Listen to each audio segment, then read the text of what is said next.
जय हिंद। टूटने लगे जो हौसला तो ये याद रखना, बिना मेहनत के तख्त तो ताज नहीं होते। टूटने लगे जो हौसला तो ये याद रखना, बिना मेहनत के तख्त तो ताज नहीं होते। ढूंढ लेते हैं अंधेरों में जो मंजिल अपनी, वो जुगनू कभी रोशनी के मोहताज नहीं होते। वो जुगनू कभी रोशनी के मोहताज नहीं होते।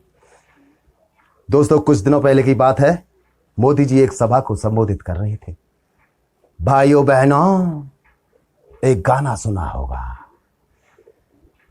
एक एक हो जाए फिर घर चले जाना, एक एक हो जाए फिर घर चले जाना, जाने कल क्या हो किसने जाना, एक एक हो जाए फिर घर चले जाना। अरे भैया, एक बात पूछना चाहता हूं, अगर मित्र को पटियाला पैक पिला पिला करके घर भेजोगे तो वो घर जाएगा? कल क्या, वो तो आज ही मुसीबत में आ जाएगा। या तो वो ड्रंक एंड ड्राइविंग के केस में जेल में जाएगा या अस्पताल जाएगा। मैं आप सभी का जवाब चाहता हूं बहनों भाइयों, कि किसी मित्र को पटियाला पैक पिला करके घर भेजना चाहिए क्या? मैं आप सभी देश के 135 करोड़ जनता का जवाब चाहता हूं मित्रों, कि शराब पिला करके किसी को घर भेजना चाहिए क्या? मेरी सलाह है, ऐसे मित्रों से हमेशा दूर रहें।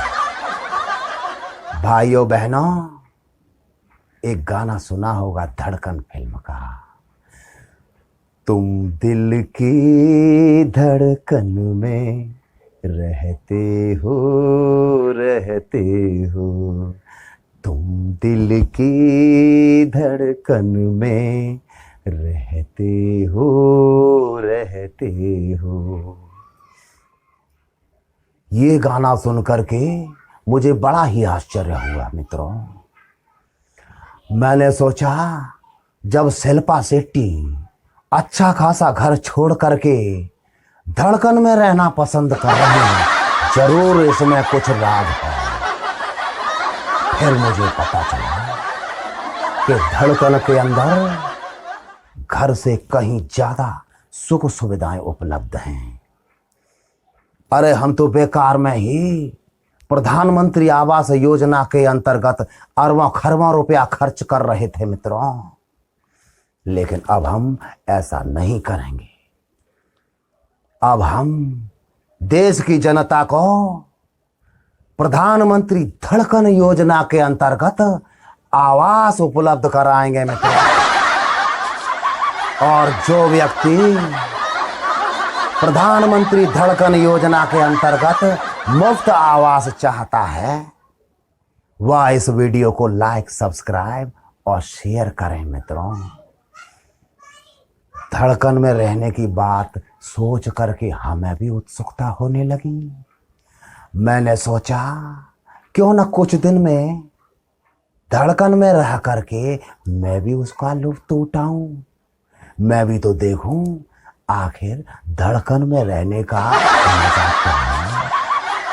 तो भाइयों बहनों, मैंने तुरंत स्मृति ईरानी को फोन करके बोला कि स्मृति जी, मैं कुछ दिन के लिए आपकी धड़कन में रहना चाहता हूं।